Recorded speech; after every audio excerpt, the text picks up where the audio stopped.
SIR নিয়ে কিসের এত হইচই? এটা নরমাল প্রসেস। এসআইআর কচুর এসআইআর বললেন ঘাটাল সাংগঠনিক জেলা তৃণমূলের সভাপতি অজিত মাইতি। ঘাটালে একটি কর্মশালায় এসে এদিন তিনি কর্মীদের উদ্দেশ্যে আরো বলেন, যুদ্ধকালীন পরিস্থিতিতে সব সময় বুথে থাকতে হবে বুথ সভাপতিদের। তিনি বলেন, আমার কাছে যদি খবর আসে অঞ্চল সভাপতি বুথগুলোতে যায়নি, তাহলে সেই অঞ্চল সভাপতিকে কেউ রাখতে পারবে না।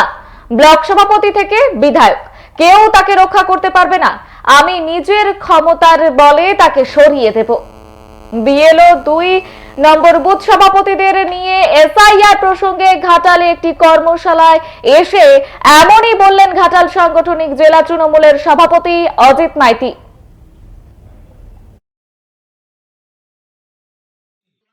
এটা দিল্লিকে বুঝিয়ে দেব।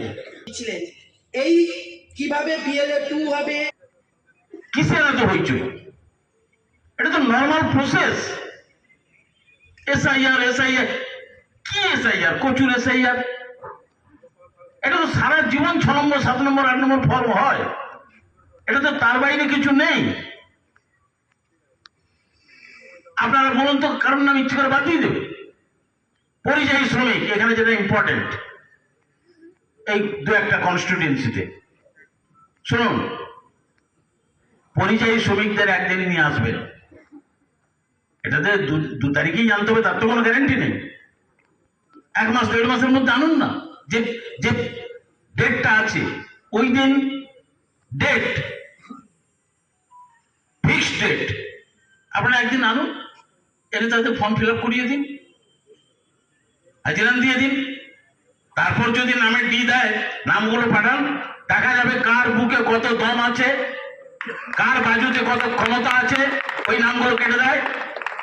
জীবনভর লড়াই হবে ডিএম এর সামনে গিয়ে, বলে দিচ্ছি আপনাদের। ওইখানে গিয়ে বসে হত্যা দিয়ে দেবো।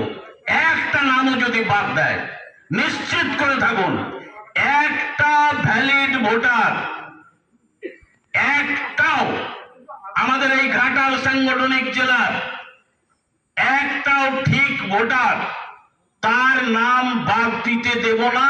সেজন্যই আপনাদের নিয়ে এত পরিশ্রম, এত মিটিং ডাকা, এত ক্যাম্প, এত ওয়্যার রুম, এত প্রসিডিওর, এত ফর্ম ছাপা, এত ঘোরা, এত কথা বলা।